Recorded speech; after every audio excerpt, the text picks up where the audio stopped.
मित्रांनो, चहा हे असे पेय आहे ते भारतभरमध्ये इतर सर्व पेयपेक्षा जास्त आवडीने पिले जाते आणि म्हणूनच बऱ्याच लोकांना आपण चहा बंद करायला सांगतो तेव्हा ते म्हणतात, आम्हाला काहीही सांगा पण चहा बंद करायला सांगू नका.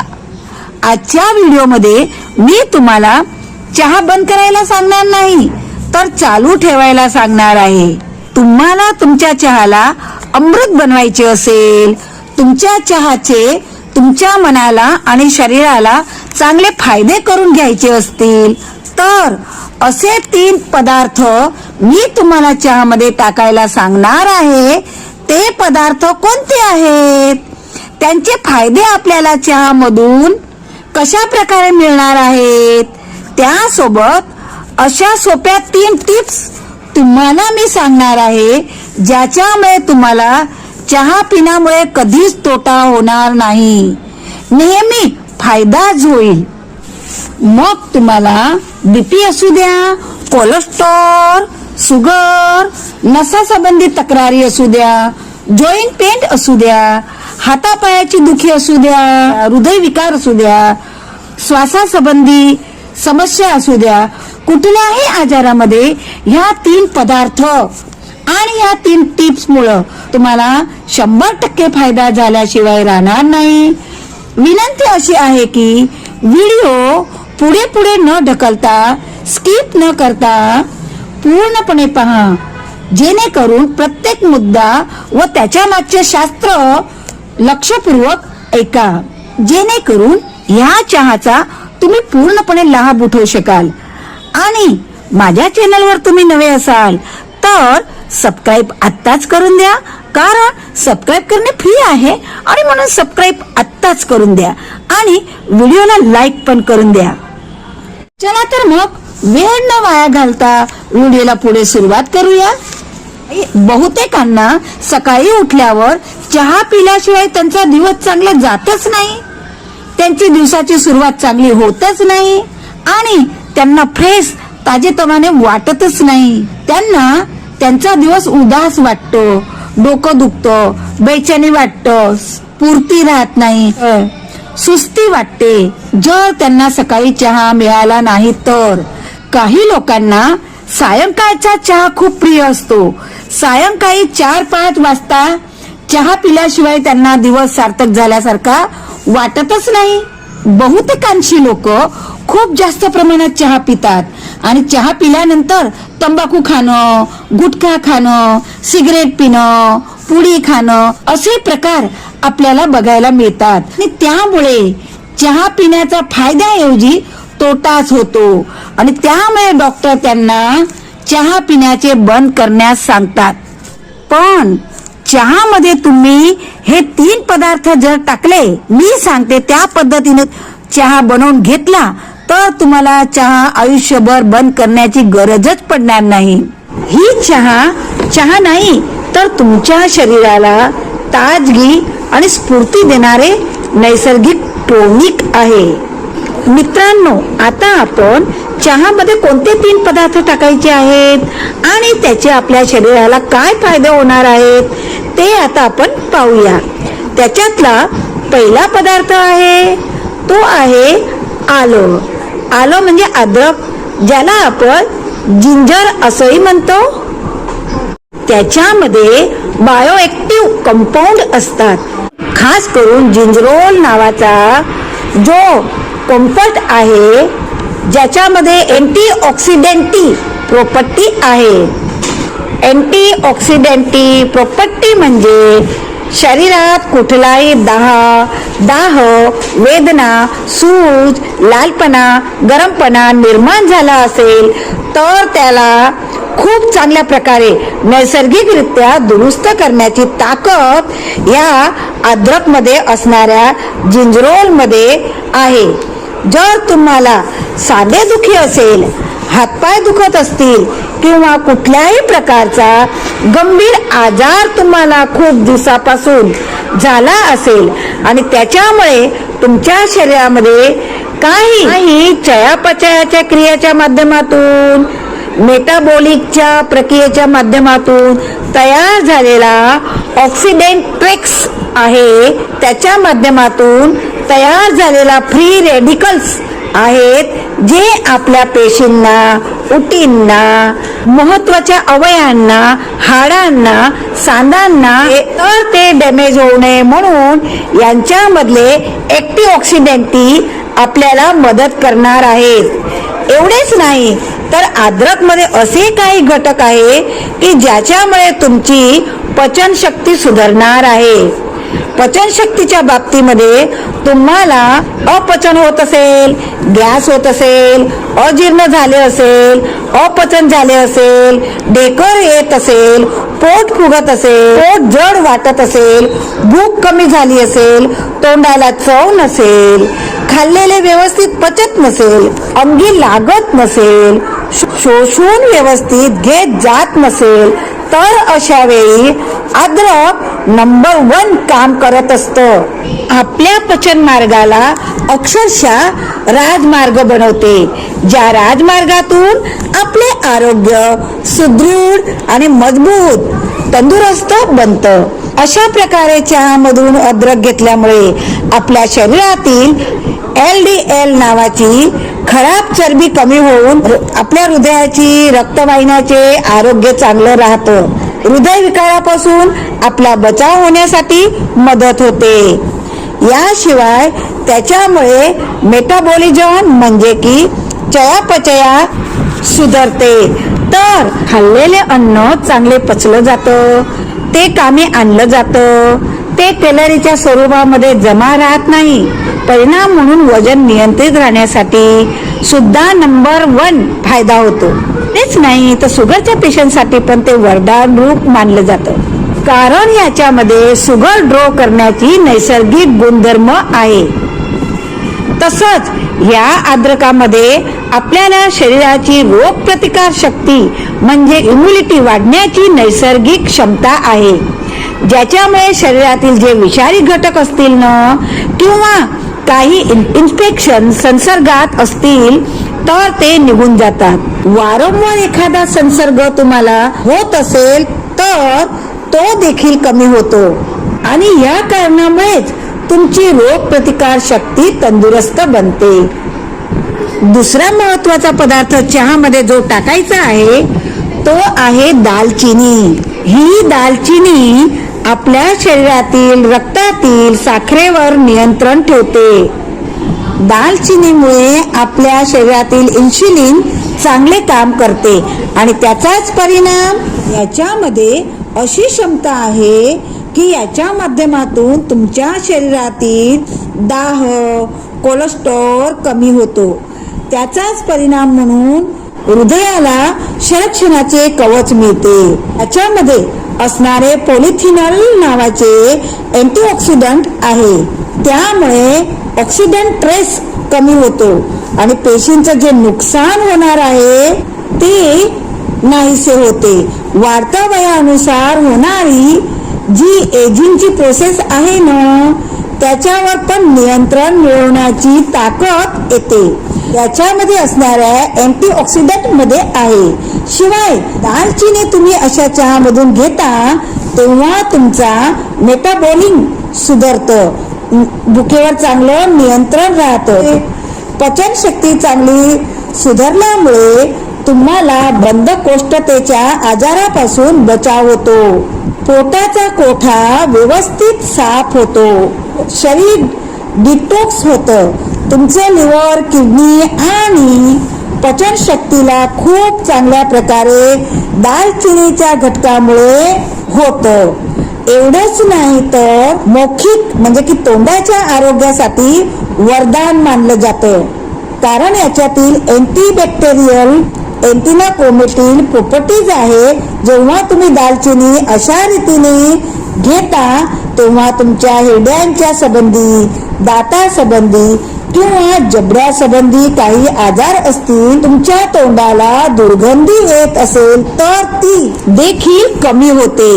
माउथ फ्रेशिंगचं काम याच्यामुळेच होत असतं. चेतापेशी, नसांच्या बाबतीत असणारे जे आजार असतात मेंदूच्या बाबतीत असणारे जे आजार असतात याच्यावर देखील नियंत्रण आणण्यासाठी, त्याच्यापासून बचाव होण्यासाठी, जुने आजार लवकर दुरुस्त होण्यासाठी मदत होते. मेंदूची कार्यक्षमता वाढते आणि कार्यक्षमता वाढली तर लक्ष केंद्रितपणा वाढतो. मेमरी म्हणजे की स्मरणशक्ती वाढण्यामध्ये देखील चांगला फायदा होतो. तर तिसरा महत्वाचा पदार्थ आहे तो म्हणजे तुमच्या माझ्या स्वयंपाकघरात असलेली ती सुगंधीदार विलायची. विलायचीला मसाल्याच्या पदार्थाची राणी म्हटलं जातं.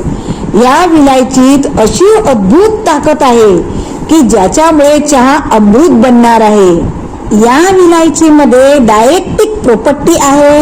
शरीरातील पेशींमध्ये, 2 पेशींमध्ये असलेली जागामध्ये जमा झालेले जे पाणी आहे ते बाहेर काढून टाकण्याची क्षमता याच्यात आहे. तुमच्या अंगावर सूज येत असेल, चेहऱ्यावर सूज येत असेल, पायावर सूज येत असेल किंवा वेदना होत असतील, दाह होत असतील, लालपणा जिथं झाला असेल तर ती नैसर्गिकरित्या काढण्याची ताकद विलायचीत असलेल्या औषधी गुणधर्मात आहे. आणि अशा प्रकारे पेशीतील पाणी कमी केलं जातं आणि त्यामुळे रक्तदाब नियंत्रित राहण्यास मदत होते. श्वासांसंबंधी काही तक्रारी असतील, कफ असतील, दम लागत असेल, श्वास घेण्यात त्रास होत असेल, फुफ्फुसात काही त्रास असेल, फुफ्फुसात काही इन्फेक्शन झालं असेल तर अशा वेळी ते देखील कमी होण्यासाठी मदत होते. एवढेच नाही तर अशा प्रकारे तुम्ही विलायचीची चहा बनवून घेशाल ना, तेव्हा तुमच्या शरीरामध्ये पचन मार्गामध्ये डायजेस्टिक एन्झाइम जे आहे पचनासाठी अत्यंत महत्वाचे आहे. खूप चांगल्या प्रकारे रक्तस्रावासाठी त्याचा उपयोग अन्नाच्या पचनासाठी होतो. त्यामुळे तुम्हाला गॅस होत असेल, पित्तासारख्या तक्रारी असेल तर त्या कमी होण्यासाठी याच्यामुळे मदत होणार आहे. शिवाय या विलायचीमध्ये रक्तातील साखर म्हणजे की 2 प्रकारच्या डायबिटीस मध्ये नियंत्रण ठेवण्यासाठी मदतरूप होते. आता हे 3 पदार्थांच्या एवढ्या फायद्यावरून तुमच्या लक्षातच आलं असेल की याच्यामुळे वजन वाढण्याच्या नियंत्रणात मदत होते, पचन शक्ती चांगली सुधारते, शुगर कंट्रोल राहण्यासाठी मदत होते, सांधे विकार कमी होण्यासाठी मदत होते आणि सोबतच सगळ्या शरीरामध्ये जमा झालेला जो विषारी घटक आहेत जे किडनी मध्ये असेल, लिव्हर मध्ये असेल, पचन मार्गात असेल किंवा रक्तात जमा झाले असेल तेव्हा अजून कुठल्याही भागातून निघून जाण्यासाठी बॉडी डिटॉक्स करण्याची क्षमता याच्यामध्ये आहे. एवढं सगळं जर साध्य झालं तर आपली रोग प्रतिकार शक्ती वाढते आणि रोग प्रतिकार शक्ती जेव्हा मजबूत असते तेव्हा कुठल्याही प्रकारचे इन्फेक्शन आपल्याला होत नाही, आजारही होत नाही आणि झालंच तर लवकर दुरुस्त होतो. जेव्हा आपण हे 3 पदार्थ टाकतो तेव्हा चहा नेमकी याच्यामुळे अमृत बनतं. हे पदार्थ किती प्रमाणात आणि कशा पद्धतीने टाकायचे आहे आणि ती चहा कशी बनवायची आहे ते आता आपण पाहूया. पण त्या अगोदर माझ्या चॅनलला सबस्क्राईब करून द्या. सबस्क्राईब करायला तुम्हाला 2 सेकंद लागणार नाही पण माझे मनोबळ वाढेल. आता आपण पाहूया की चहा कशी बनवायची आहे. जर तुम्ही 1 कप चहा बनवणार असाल तर त्याच्यात 1 ते 2 विलायचीचे दाणे काढायचे आहेत, त्याला बारीक ठेचून घ्यायचे आहेत आणि ते चहामध्ये टाकायचे आहेत. त्याच्यामध्ये आल्याचा छोटासा तुकडा म्हणजे जवळजवळ 1 इंच सारखा घ्यायचा आहे आणि त्याला किसून टाका किंवा ठेचून अर्धा चमचा किसलेला अद्रक किंवा ठेचलेला अद्रक त्याच्यामध्ये टाकायचा आहे. आणि तिसरा पदार्थ आहे म्हणजे तो दालचिनी आणि दालचिनीचा छोटासा तुकडा म्हणजे अर्धा ते 1 इंचचा तुकडा त्याला पण बारीक कुटून त्याची पावडर करायची आहे आणि पावडर स्वरूपामध्ये त्याच्यामध्ये टाकायचा आहे. किंवा तुम्ही दालचिनी मिक्सरमध्ये फिरवून त्याची पावडर करून स्टोअर करून ठेवू शकता आणि त्याच्यातली अर्धी चमची पावडर तुम्ही त्याच्यात टाकू शकता. आता चहा कशा पद्धतीने बनवायचा आहे जेणेकरून आपल्याला चांगला फायदा करून घेता येईल, नेमकं शास्त्रीय पद्धतीने कशी बनवायची आहे. तर मित्रांनो, 1 कप तुम्हाला चहा बनवायची असेल तर एका तपेलीमध्ये 1.5 कप पाणी तुम्ही घ्यायचे आहे आणि ह्या पाण्याला उकळी आल्यावर लगेच त्याच्यामध्ये तिन्ही पदार्थ टाकायचे आहे आणि त्याला 1 मिनिट पर्यंत चांगलं उकळू द्यायचे आहे, जेणेकरून या तिन्ही पदार्थाचा अर्क त्या पाण्यामध्ये उतरून जाईल आणि त्याच्यानंतरच तुम्ही आपली रेग्युलर चहा अर्धी किंवा 1 चमची टाकायचं आहे. त्याचप्रमाणे तुम्हाला जेवढं टाकायचं आहे तेवढं अर्धा कप दूध त्याच्यात टाकायचं आहे आणि या चहाला चांगले उकळू द्यायचं आहे. आता या चहाला गोडवा देण्यासाठी तुम्ही ऑर्गेनिक गूळची पावडर टाकू शकता. तो पण अर्धा किंवा 1 चमचा तुम्ही 1 कप चहासाठी टाकू शकता. आणि जेव्हा ही चहा उकळून 1.5 कप आणि अर्धा कप दूध म्हणजे 2 कप असेल तर त्याची 1 कप होईपर्यंत तिला उकळवायची आहे. 1 कप झाल्यानंतर तिला तुम्ही कप बशीमध्ये चहाला गाळून घ्यायची आहे. तर तुमची स्वादिष्ट चवदार चहा तयार झालेली आहे. आता ही स्वादिष्ट चवदार चहा तुम्ही मस्तपैकी निवांत जागेवर बसून घोट घोट प्या. नक्कीच तुम्हाला याचा नेमका फायदा होईल. या आयुर्वेदिक चहाने तुमचे गुडघेदुखी, सांधेदुखी, कंबरदुखी, शरीरातील कोणताही दुखावा असो, त्याचप्रमाणे नसांचे ब्लॉकेज, नसा दबणे, हातापायाला मुंग्या येणे आणि हातपाय जड होणे, हातपाय बधीर होणे, हृदय, किडनी, लिव्हर, पचनसंस्था कोणतेही आजार असो ते 24 तासातच म्हणजे की 1 दिवसात बंद होणार आहे. आतापर्यंत तुम्हाला मी जे या चहाचे फायदे सांगितले ते सर्व फायदे तुम्हाला होतील. या चहामध्ये साखर अजिबात टाकू नका. गूळ सुद्धा तुम्ही टाकला नाही तरी चालेल, कारण की आपण त्याच्यामध्ये जी दालचिनीची पावडर टाकली आहे की नाही, तर दालचिनीच्या पावडरच्या गोडवामुळे पण याला गोडवा येणार आहे. अशा आयुर्वेदिक चहाचा लाभ तुम्ही घेऊ शकता. ही चहा तुम्हाला ताजगी, स्फूर्ती आणि मी जे सांगितले ते सर्व फायदे देणार आहे. आता ही चहा घेण्यासाठीच्या 3 महत्वाच्या टिप्स कुठल्या आहेत की जेणेकरून त्या आपण फॉलो केला तर आपल्याला या चहाचा पूर्ण फायदा भेटेल. त्याच्यातली पहिली टिप आहे की असा चहा एका दिवसामध्ये 3 कपापेक्षा जास्त होणार नाही, त्याची तुम्ही आवर्जून काळजी घ्या. दुसरी महत्वाची टिप्स आहे संध्याकाळी 6 वाजेनंतर असा चहा तुम्ही पिऊ नका. तिसरी महत्वाची गोष्ट म्हणजे कधीही जेवण झाल्यानंतर असा चहा तुम्ही घेऊ नका, कारण की जेवण झाल्यानंतर तुम्ही जेव्हा चहा घेताना तर त्याच्यामुळे तुमच्या आहारामध्ये जी पोषक घटक आहेत, खास करून लोह आहे, ते लोह शोषण्यात कुठेतरी बाधा येऊ शकते. तर मित्रांनो, असा चहा घ्यायला आजपासून कोण कोण सुरुवात करणार आहे किंवा तुम्ही चहा कसा बनवता, त्यात काय काय टाकता हे मला कमेंट बॉक्स मध्ये नक्की कळवा. मित्रांनो, तुम्हाला व्हिडिओ नक्कीच आवडला असेल, म्हणून व्हिडिओला आतापर्यंत लाईक केलं नसेल तर लाईक करून द्या. सबस्क्राईब करणे तर फ्री आहे आणि म्हणून चॅनलला सबस्क्राईब तर तुम्ही नक्कीच करून द्या. नव्या व्हिडिओमध्ये पुन्हा भेटूया. तोपर्यंत स्वस्थ राहा, मस्त राहा. पूर्ण व्हिडिओ बघितल्याबद्दल तुमच्या सर्वांचा आभार.